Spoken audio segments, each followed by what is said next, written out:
नमस्कार दोस्तों। कैसे हैं आप सब? हिंदी हॉरर पॉडकास्ट के एक और दिल दहला देने वाले एपिसोड में आपका बहुत बहुत स्वागत है। दोस्तों, आज की कहानी शुरू करने से पहले मैं आपसे एक बहुत ही आम सी बात पूछना चाहता हूं। हम सभी के साथ ऐसा होता है ना कि रात के 2 या 3 बजे अचानक से हमारी आंख खुल जाती है और हमें वॉशरूम जाना होता है। उस वक्त पूरा घर शांत होता है, सब गहरी नींद में सो रहे होते हैं और हम दबे पांव अंधेरे में वॉशरूम की तरफ जाते हैं। उस रात के सन्नाटे में जब हम आईने के सामने खड़े होकर अपने चेहरे पर पानी मारते हैं, तो क्या कभी आपको ऐसा लगा है कि आपके ठीक पीछे कोई और भी खड़ा है? आज की कहानी एक ऐसे ही खौफनाक तजुर्बे के बारे में है। यह कहानी पंजाब के रहने वाले अमन के साथ घटी थी। अमन की इस आपबीती को सुनकर आपको रात में अकेले वॉशरूम जाने में भी डर लगने लगेगा, तो बस अपनी आंखें बंद कर लीजिए और ध्यान से सुनिए। यह बात साल 2018 की गर्मियों की है। मई का महीना था और बहुत तेज गर्मी पड़ रही थी। रात के करीब 11:45 बज रहे थे। अमन अपने कमरे में अपनी मां के साथ सो रहा था। अचानक से उसकी नींद खुली। उसे बहुत तेज प्यास लग रही थी और वॉशरूम भी जाना था। अमन धीरे से अपने बिस्तर से उठा। उसने देखा कि उसकी मां गहरी नींद में सो रही हैं। उसने कमरे की लाइट नहीं जलाई ताकि मां की नींद न टूटे। वो दबे पांव कमरे से बाहर निकला और हॉल से होते हुए वॉशरूम की तरफ चला गया। पूरे घर में एकदम सन्नाटा था। सिर्फ पंखों के चलने की धीमी धीमी आवाज आ रही थी। अमन वॉशरूम के अंदर गया और बाहर आकर वॉश बेसिन के पास खड़ा हो गया। वो अपने हाथों को धो रहा था और ठंडे पानी की छींटें अपने चेहरे पर मार रहा था। लेकिन दोस्तों, तभी उस सन्नाटे को चीरते हुए एक बहुत ही अजीब सी आवाज अमन के कानों में पड़ी। छम छम छम। घुंघरू की आवाज, किसी की पायल बजने की आवाज। अमन के हाथ वहीं के वहीं रुक गए। उसने पानी का नल बंद कर दिया। वो आवाज बहुत साफ थी। ऐसा लग रहा था जैसे कोई औरत भारी पायल पहनकर घर के अंदर ही कहीं चल रही हो। अमन को लगा कि शायद उसकी मां उठ गई होंगी। उसने धीमी आवाज में पुकारा, मां, आप हो क्या बाहर? कोई जवाब नहीं आया, लेकिन वो पायल की आवाज अभी भी आ रही थी। छप छप छप। अब अमन को थोड़ा अजीब लगा। उसने ध्यान से उस आवाज को सुनने की कोशिश की। और दोस्तों, जब अमन को समझ में आया कि वो आवाज कहां से आ रही है, तो उसके पैरों के नीचे से जमीन खिसक गई। वो पायल की आवाज किसी एक दिशा से नहीं आ रही थी। वो आवाज फर्श से भी नहीं आ रही थी। वो आवाज घर की दीवारों और छत के ऊपर से आ रही थी। जी हां दोस्तों, ऐसा लग रहा था जैसे कोई औरत पायल पहनकर एक छिपकली की तरह बहुत तेजी से दीवारों और छत के ऊपर भाग रही हो। और वो आवाज अब वॉश बेसिन के बिल्कुल ऊपर छत की तरफ से आ रही थी।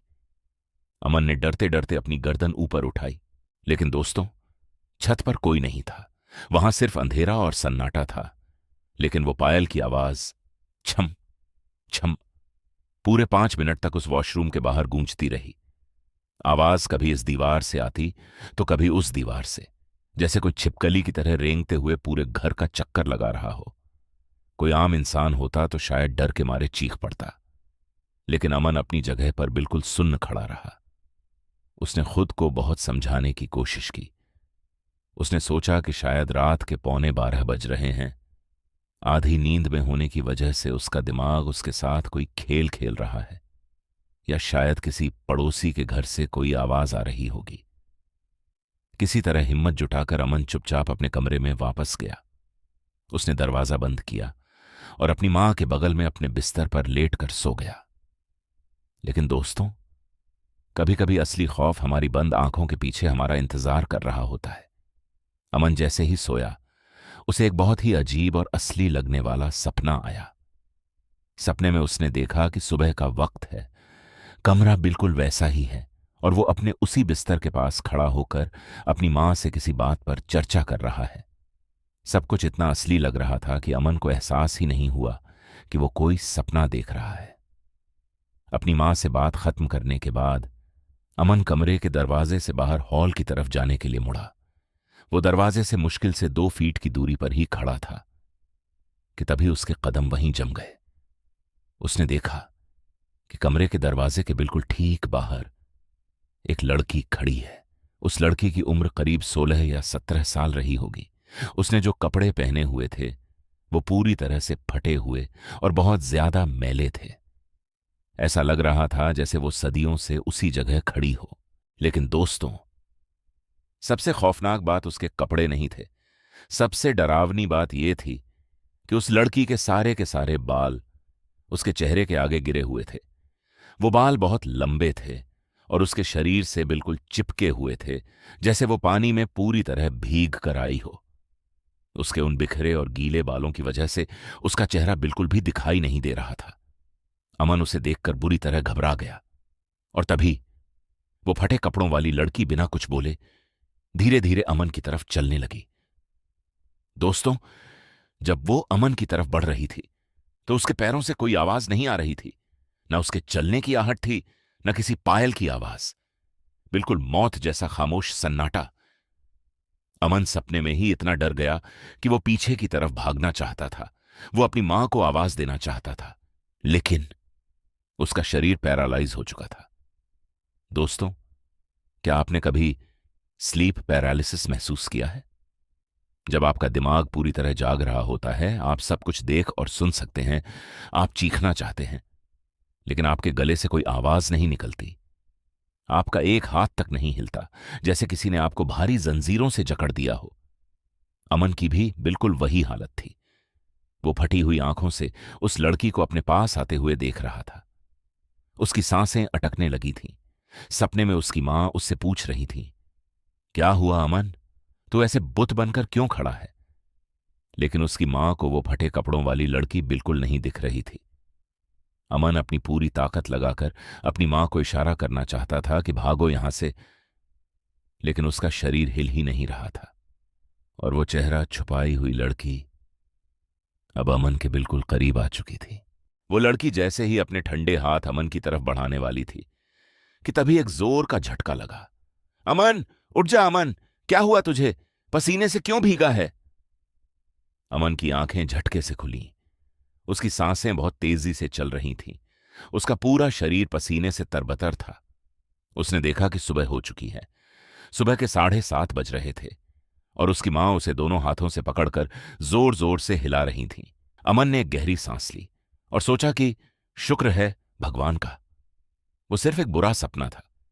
लेकिन दोस्तों, असली खौफ तो अब शुरू होने वाला था। उसकी मां के चेहरे पर बहुत घबराहट थी।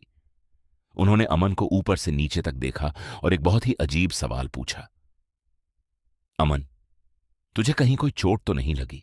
तेरे हाथ पैर में कहीं कोई कट तो नहीं लगा जहां से खून निकल रहा हो? अमन थोड़ा हैरान हुआ। उसने कहा, नहीं मां, मुझे तो ऐसा कुछ नहीं हुआ, मैं तो बिल्कुल ठीक हूं। आप अचानक ये सब क्यों पूछ रही हो? तब उसकी मां ने जो जवाब दिया, उसे सुनकर अमन के पैरों तले जमीन खिसक गई। उसकी मां ने कांपती हुई आवाज में कहा, बेटा, हमारे वॉशरूम के बाहर जमीन पर बहुत सारा खून गिरा हुआ है। अमन तुरंत अपने बिस्तर से उठा और भागकर हॉल से होते हुए वॉशरूम की तरफ गया। और दोस्तों, जब उसने वहां का नजारा देखा तो उसकी आंखें फटी की फटी रह गईं। वॉशरूम के बिल्कुल बाहर फर्श पर खून की बहुत सारी ताजा छींटें पड़ी हुई थीं। खून इतना ज्यादा था जैसे किसी ने अपनी उंगली काटकर जोर से खून को नीचे फर्श पर निचोड़ दिया हो। और दोस्तों, यह खून ठीक उसी जगह पर गिरा हुआ था जहां रात को अमन खड़ा होकर वो पायल की आवाजें सुन रहा था। अमन की मां इन सब ऊपरी चक्करों और शैतानी ताकतों के बारे में बहुत अच्छे से जानती थी। वो तुरंत समझ गईं कि उनके घर पर किसी ने कोई बहुत भयानक मसानी क्रिया करवाई है। दोस्तों, ऐसा माना जाता है कि जब किसी घर में कोई मसानी या कोई बहुत बुरी शैतानी चीज छोड़ी जाती है तो वो अपना निशान खून के रूप में पीछे छोड़ जाती है।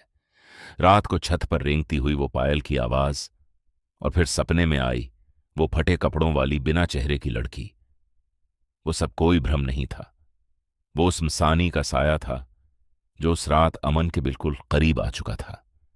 उस खौफनाक घटना के बाद अमन के परिवार ने तुरंत एक बहुत बड़े तांत्रिक को बुलाकर पूरे घर में कई दिनों तक झाड़ फूंक और हवन करवाया। तब जाकर उनके घर से वो खौफनाक साया हमेशा के लिए दूर हुआ। तो दोस्तों, ये थी पंजाब के रहने वाले अमन की वो खौफनाक आपबीती जिसने उसके घर की रातों की नींद उड़ा दी थी। जरा सोचिए, आप रात को उठें, कोई अजीब सी आवाज सुने, उसे सपना समझकर सो जाएं और सुबह उठकर आपको अपने ही घर के फर्श पर किसी अनजान इंसान का ताजा खून पड़ा हुआ मिले। आपकी क्या हालत होगी? क्या आपके या आपके किसी जानने वाले के साथ कभी ऐसा हुआ है कि सुबह उठने पर शरीर पर अचानक खरोंच के निशान मिले हों, या घर में कोई ऐसी चीज मिली हो जो वहां होनी ही नहीं चाहिए थी? मुझे कमेंट्स में अपना अनुभव जरूर बताइएगा। मैं आप सभी के कमेंट्स का इंतजार करूंगा। अगर ये कहानी सुनकर आपके भी रोंगटे खड़े हुए हों तो इस वीडियो को लाइक करना बिल्कुल मत भूलना, और अगर चैनल पर नए हो तो हिंदी हॉरर पॉडकास्ट को अभी सब्सक्राइब कर लो, क्योंकि मैं हर हफ्ते आपके लिए ऐसी ही डरावनी और सच्ची कहानियां लाता रहता हूं। अपना और अपने परिवार का ख्याल रखिएगा, और रात को वॉशरूम जाते वक्त अगर कोई आवाज आए तो ऊपर छत की तरफ कभी मत देखना। शुभ रात्रि।